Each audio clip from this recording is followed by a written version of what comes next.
organização dos seres vivos. Você já pensou como os seres vivos são organizados? Eu sou a professora Rafaela e esse é o tema da aula de hoje. Dá uma olhada nessa beleza de quadro. Você já pensou como os seres vivos se organizam? Como que a gente parte de uma pequena estrutura como a célula para uma grande estrutura como o planeta? Sim. Vamos fazer essa análise na nossa aula de hoje? Todos os seres vivos são formados por uma pequena estrutura, que é a célula. A gente fala que é a unidade com forma e função. Um pequeno universinho ali, uma pequena célula, mas que ela vai ter diferentes funções que comprometem o funcionamento de todo um corpo. Quando eu tenho células iguais, unidas, atuando juntas com uma mesma função, eu falo que eu tenho um tecido. Olha aqui, união de células, células unidas com a mesma função. Se eu tenho aqui no meu músculo, no meu braço, eu tenho o tecido muscular. Eu tenho então um conjunto de células musculares. Tenho tecido ósseo, tenho tecido cartilaginoso, ó, ponta de nariz, orelha, cartilagem. Eu tenho tecido sanguíneo, tecido adiposo, as gordurinhas. Células unidas com a mesma forma e com a mesma função. E quando eu junto diferentes tecidos? Tecido conjuntivo com cartilaginoso, com ósseo, eu formo o quê? Eu formo um órgão. Você, mas um osso é um órgão? Sim. Em um osso eu tenho tecido ósseo, eu tenho cartilagem, eu tenho sangue, ou seja, é sim um órgão.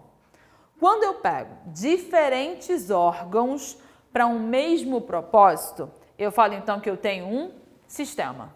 Se eu juntei diferentes ossos com propósito de locomoção, eu tenho então sistema ósseo, parte do sistema locomotor. Se eu juntei intestino, estômago, boca, esôfago, diferentes órgãos com propósitos de digestão, eu tenho sistema digestório. Tenho sistema reprodutor, eu tenho sistema excretor, junto bexiga, junto uretra, junto rim. A galera que vai se reunir com a missão de excretar, então eu tenho um sistema.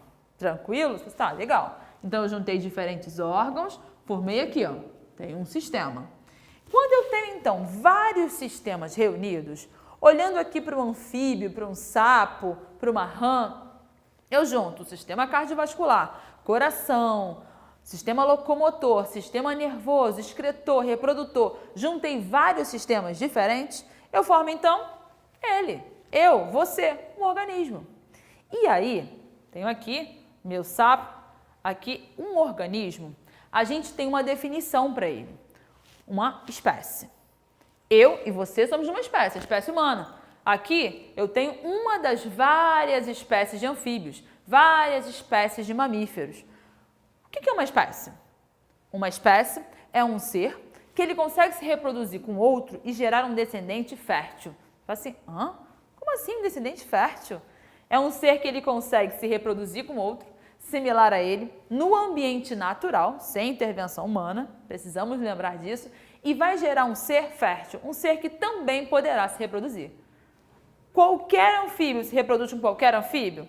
Não, eu tenho um sapo verde, ele vai se reproduzir, um sapo verde da Indonésia, ele vai se reproduzir com um sapo azul da Amazônia? São espécies diferentes. Cada espécie, ela vai ter as suas características genéticas. Então, o gorila é uma espécie, o mico-leão-dourado é outra espécie, o chimpanzé é outra espécie, são todos primatas, mas são espécies diferentes. Então eu cheguei no organismo, eu cheguei na espécie que é a unidade para estudar as populações. Falei assim, caramba, então tudo começou lá no pequenininho, lá na célula. Eu fui aumentando a organização de tecidos, para órgãos, para sistema, para organismo. Assim, legal. Então eu entendi o que é uma espécie, eu entendi que são seres similares que vão se reproduzir entre si e surge sempre uma pergunta, professora, é possível uma espécie diferente se reproduzir com outra? Normalmente não, porém, algumas espécies que são aparentadas entre si, elas podem se reproduzir e gerar um descendente que geralmente não é fértil. Então você já ouviu falar, por exemplo, do ligre? Leão com tigre. Eu tenho espécies diferentes, mas que têm bastante semelhança genética. E eu formei um híbrido. Geralmente são coisas, dedinho do ser humano aí, juntando espécies diferentes, mas pode acontecer. Você aí que é do sul, java-porco, não conhece java-porco? Porco com javali, espécies diferentes que se reproduziram e geraram descendentes. Normalmente não são férteis, mas pode acontecer de ser fértil. Então, o conceito de espécie, organismo, tranquilo. E quando eu junto várias espécies iguais num espaço? Eu junto um conjunto de leões, um conjunto de mico-leão dourado ou um conjunto de anfíbios, nesse caso aqui, de sapos. Eu tenho uma população. O que é uma população? População são seres da mesma espécie vivendo em um mesmo local. Show? Aqui você está vendo essa população, população de anfíbios, vamos chamar aí de sapos, uma espécie hipotética, sapo X, temos aqui a minha população. Essa população, ela tem uma série de fatores que afetam ela. Ela não está isolada do mundo, estamos aqui nós, o nosso grupo e nada nos afeta. Muitos fatores afetam populações. Fatores climáticos, fatores reprodutivos. Se tiver mais macho que fêmea, vamos ter dificuldade. Será que tem comida para todo mundo nesse ambiente? Será que a temperatura está ideal? Será que tem habitat, tem local para moradia para toda essa galera? Eu tenho vários fatores que vão afetar a dinâmica dessa população. Essa população ela pode, por fatores alheia à vontade dela, ser reduzida. Por exemplo, tenho aqui um lago. Esses sapos, anfíbios, demandam de ambientes úmidos. E se acontece, por exemplo, uma seca, uma estiagem natural? Vai complicar. Esse lago vai secar, essa população ela vai ser ameaçada. E se acontece um fator mais normal ainda? O ser humano chega numa área e quer acabar com tudo para construir ali um condomínio. Eu acabo com o habitat, eu acabo com o ambiente para essa população estar. Então, repare que uma população, conjunto de seres da mesma espécie, eles são afetados por vários fatores que vão afetar a dinâmica dessa população. Então, às vezes você pensa assim, esse problema ele pode afetar um indivíduo. Tem pessoas, por exemplo, que por uma má fé, elas querem jogar sal ou algum produto tóxico para afetar um indivíduo. Só que algumas desses problemas vão afetar uma população inteira, que é um drama muito maior. A população está isolada do mundo? Não. Já conversamos que tem uma dinâmica ali. Agora, quando eu tenho diferentes populações convivendo em um espaço, eu falo que a gente tem uma comunidade. Olha uma comunidade. Eu tenho aves, eu tenho vegetais, eu tenho anfíbios, eu tenho cobras, espécies diferentes convivendo em um local. Lembra de uma savana africana? Eu tenho zebra, eu tenho leões, eu tenho hienas, eu tenho aves, espécies diferentes convivendo. Eu tenho uma grande comunidade. Agora, eu vou ampliar um pouquinho mais isso aqui. Comunidades diferentes. Interagindo com os fatores da natureza, eu tenho um ecossistema. Vamos comigo? Ecossistema é quando eu tenho fatores bióticos e fatores abióticos. Você fala assim, gente, que isso? Bióticos e abióticos? Que coisa confusa é essa? Vamos lá. Fatores bióticos. Bio significa vida. Então, são os fatores vivos que eu tenho no ambiente. Ave, biótico, né? Vivo.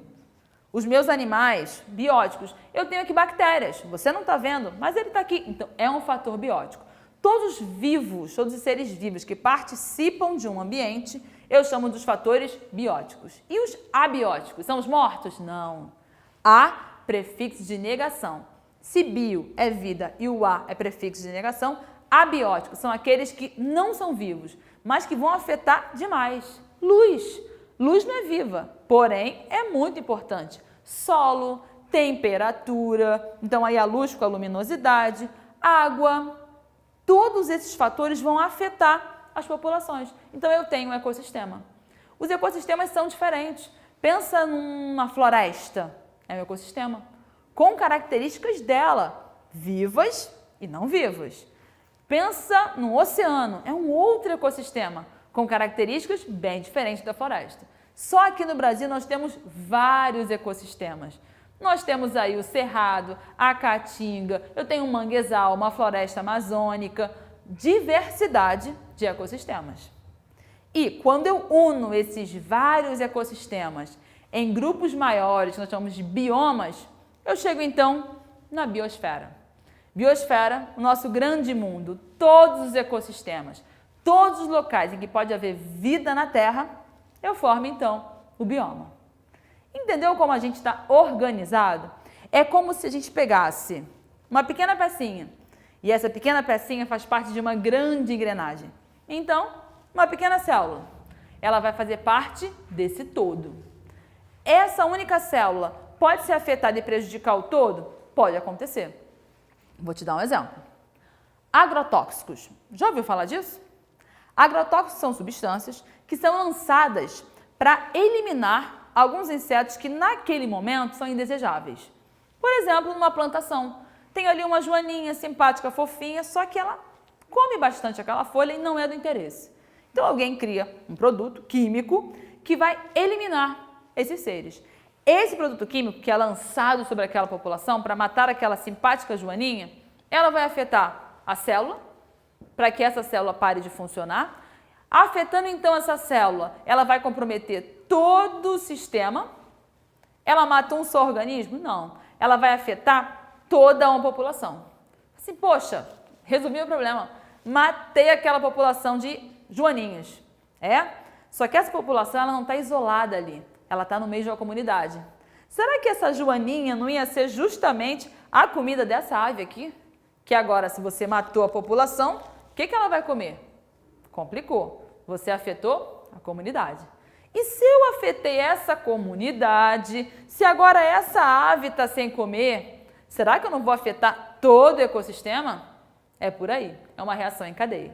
Então, a gente conclui essa aula passando para você esses conceitos: células, tecidos, órgãos, sistemas, organismo ou espécie, população, comunidade, ecossistema e biosfera.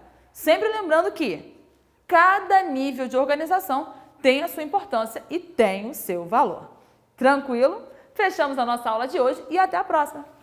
Tchauzinho!